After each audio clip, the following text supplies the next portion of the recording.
যারা অশ্লীল সিনেমা দেখেন, যারা অশ্লীল কিছু দেখেন, দেখার সময় এই হাদিসটা মাথায় আনবেন। কি কয় নবীজি দেখেন, তিরমিজি শরীফের 2429 নম্বর হাদিস। রাসূলুল্লাহ সাল্লাল্লাহু আলাইহি সাল্লাম এই আয়াত তেলাওয়াত করলেন, সূরা জিলজালের 4 নম্বর আয়াত তেলাওয়াত করার পর নবীজি বলেন, আতাদরুনা মা আখবারুহা, তোমরা কি জানো জমিনের বৃত্তান্ত কি? জমিন কি বলে দিবে? সাহাবীরা বললেন, আল্লাহ আর তার নবী ভালো জানেন। নবীজি বললেন, ফাইন্না আখবারাহা আন তাশহাদা আলা কুল্লি আবদিন ওয়া আমাতিন বিমা আমিলা আলা যহরিহা আন তাকুলা আমিলা কাযা ওয়া কাযা ইয়াউমা কাযা ওয়া কাযা।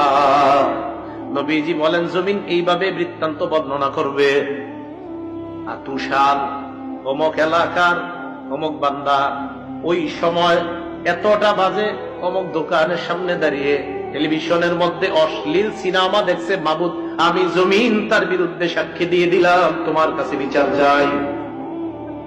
সময়, স্থান সব বলে দিল। তো বলেন তো, আমার আপনার আমল নামা এটা কিয়ামতের ময়দানে আল্লাহ হয়তো ডান হাতে দিবে, না হয়। তো এর আগে সাক্ষীগুলোর কথা মনে রেখেন, আমল নামা দেওয়ার আগে প্রথম সাক্ষী হবে জমিন। 2 নাম্বার সাক্ষী ফেরেশতা।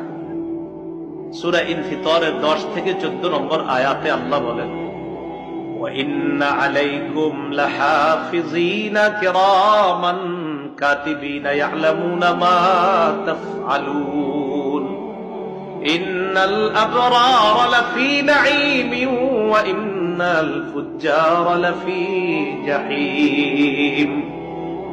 আল্লাহ রাব্বুল আলামিন বলেন, তোমাদের সাথে সংরক্ষণকারী যত্নবান ফেরেশতারা আছে, তোমরা যা করো তারা তা দেখে। সম্মানিত লেখকগণ, আল্লাহ এরপর বলেন, পুণ্যবানরা নেয়ামতে পরিপূর্ণ জান্নাতে থাকবে আর অপরাধীরা জাহান্নামে থাকবে। বলি নাউজুবিল্লাহ।